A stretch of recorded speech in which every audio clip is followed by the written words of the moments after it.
So a couple notes I wrote down locally that we had over the weekend. I'll start with this one. This happened Friday after the show. So I wrote it down instantly, and I'm like, I'll get to that on Monday because I knew I was going to kind of do something like this.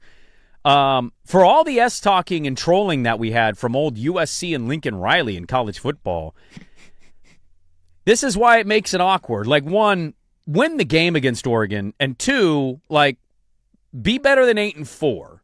Makes trolling a little awkward. I want USC to matter. I think they should matter in college football, and I'm rooting for them to be more relevant than they have been the last couple years. But your trolling doesn't mean anything if Friday you have a 4-star edge rusher named Rashad Streets, who is 6'4", 230 pounds, from Raleigh, North Carolina, go on Pat McAfee and choose Oregon over Ohio State and Alabama. Did we get a grass is greener tweet? I don't follow the Oregon social media. Did they do something about, did they troll USC, or is this just business as usual? Yeah, this is what we do. Pretty impressive. Rashad Street, 6'4", 230 pounds, from Raleigh, a 4-star edge rusher, choosing Oregon over Ohio State and Alabama. Oregon State had an addition in the portal. Spring football is going on right now, and so I wanted to note it. They added Broderick Scholl. He's an Auburn offensive lineman who redshirted last year. He is going to join the roster. He has 4 years of eligibility. So he'll be joining Jamarcus Shepard and company in Corvallis. I did see over the weekend, and you can probably speak more to this than the recruiting stuff. I'll leave the recruiting stuff for Dirt. Yeah. How about the Department of Heartbreak City, the new home of the Portland Timbers? We had the game over the weekend. And if you missed it, the Timbers took on the Vancouver Whitecaps. Yes. And they were winning 2-1 most of the way. 2-1 at halftime. They were playing pretty well in the second half. Finally had everybody, all their main guys, relatively healthy, back available. Here we go. They're going to turn this around. On the road, Handball Cascadia Cup. Violation in the penalty box by Anthony. Whitecaps tie the game, and then in stoppage time, the last minute of stoppage time, Vancouver hit the go-ahead goal. Yeah. I had P. Harris text me just the gif of Ben Affleck smoking a cigarette annoyed, but it had a Photoshop Timbers jersey on. And I hit the LOL gif. This storyline has happened way too often with the Timbers of late. So what do you do about it? I don't know. Okay. There's quick fixes, but I think ultimately it comes down to,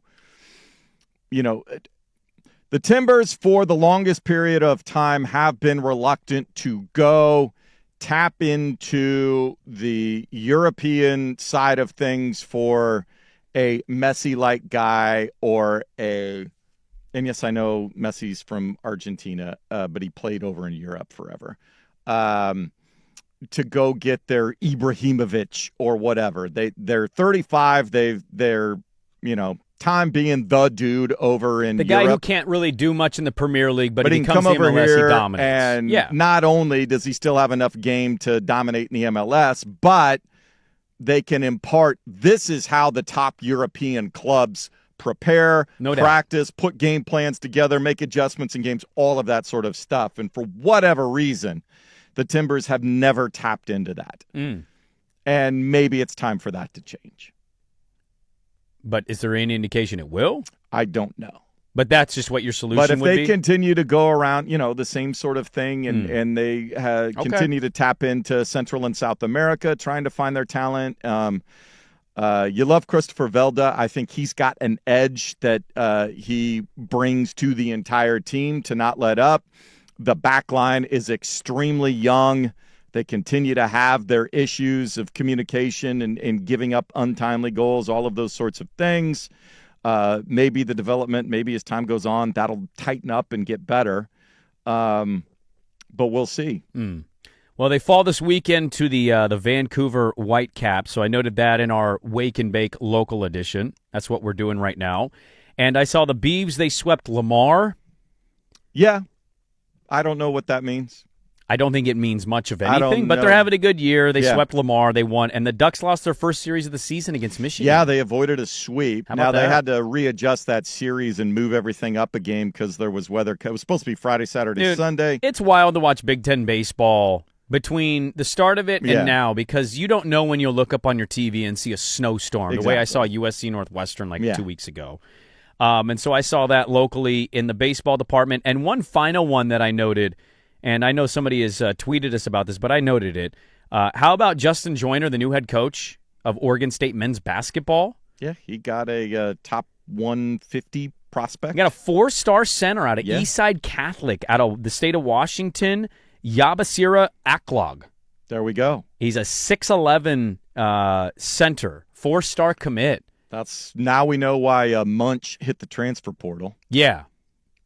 Which I don't think anybody at Corvallis is going to be all that upset. I think if they restart the team in general, I don't think people are going to be all that upset. No.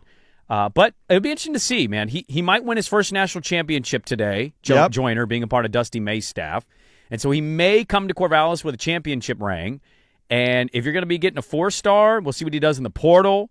They've been announcing slowly the last week or so the staff additions. Mm-hmm. Most of them, to no surprise, are West Coast based. I would think so. And now I find it very interesting college hoops here locally because you got Oregon State hitting the full restart button here with Justin Joyner.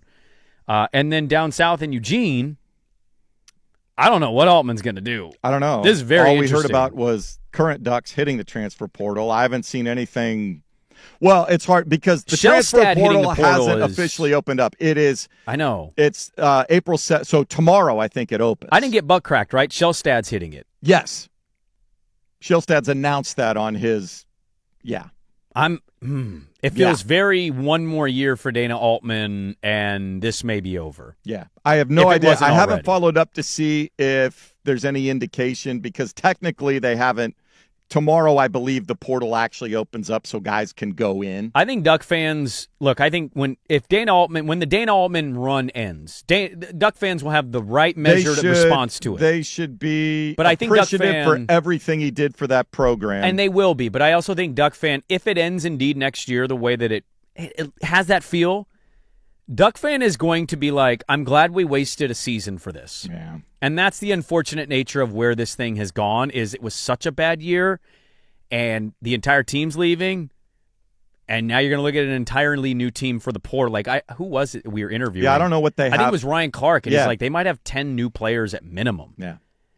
And I don't know if he's got some big-time freshmen coming in. I haven't paid that close attention. Hard to do well when you're talking that much turnover. But that's what's happening here locally. And the Fire have a team. That happened Friday at noon. So WNBA, they agreed they will start free agency this week. So today and tomorrow,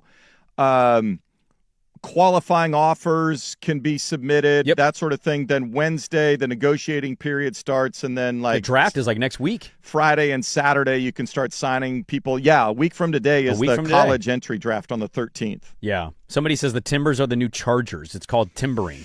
Yeah. Damn. Yeah.